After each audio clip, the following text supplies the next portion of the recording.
Hi guys, welcome back to my channel. మనమైతే నార్మల్గానే CS అయితే స్టార్ట్ చేస్తాం. ఇంకా మన దరిద్ర గురించి అయితే తెలిసిందేగా. వాళ్ళైతే 2 అయితే కొట్టేస్తారు, మేమైతే 0లో అయితే ఉన్నాం. ఇంకా ఇక్కడైతే కొట్టేయాలి, ఇక్కడైతే క్యాంప్ చేద్దాం, వస్తే కొట్టేద్దాం.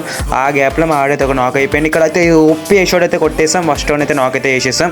ఆ గ్యాప్లో అయితే ఇంకొకరు కూడా నాక్ అయిపోయారు. మన టీమేట్స్ అయితే ఇంతే ఉంటారు, ఏం చేస్తాం, మనం కూడా ఆడడం లేదు, అది వేరే విషయం. కానీ ఈ గ్యాప్లో అయితే ఇంకొకరు దిగుతుంది, ఈడికి కూడా ఈజీ హెడ్ షాట్ అయితే కొట్టేసి నాక్ అయితే వేసేసాం.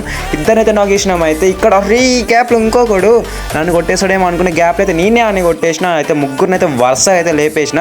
ఇంకొక్కడైతే ఉన్నాడు, ఆ ఒక్కని కొట్టేసి ఏస్ అయితే కంప్లీట్ అయిపోతే ఇంకా మన దరిద్రంతో పాటు మనం ఒక రౌండ్ కూడా గెలుస్తాం. ఆడైతే అక్కడ ఉన్నాడు, చూడాలి ఆడ ఏం చేస్తాడు అనేసి వస్తుండు. మనం కూడా కొంచెం ఆగుదాం, మంచి కవర్ తీసుకొని అయితే కొట్టేసేయాలి. ఇక్కడ గ్లోవాల్ అయితే వేసి నాకు తెలిసి ఇక్కడ నుంచి దూకుతాడు అనుకుంటే, ఇక్కడ నుంచి దూకుతా మనం కొట్టేయచ్చు ఈజీగా. అరే ఇప్పుడే జోన్ రావాలా, ఫోన్ కూడా అర్రే అయిపోయింది. నేను అలాగే మీరైతే చాలా వరకు అయితే 3 kills కొట్టి లాస్ట్ ఒక్కని దగ్గర ఓడిపోయి ఏస్ అయితే మిస్ అయిపోయి ఉంటుంది. మీరు అట్లా రిలేటబుల్ అయితే మీరు కామెంట్ చేయడం మాత్రం మర్చిపోకండి. ఇంకా ఏస్ అంటే నెక్స్ట్ టైం చూసుకుందాం, కానీ మీరు లైక్ సబ్స్క్రైబ్ చేసుకోవడం మాత్రం మర్చిపోకండి. ఉంటా మరి.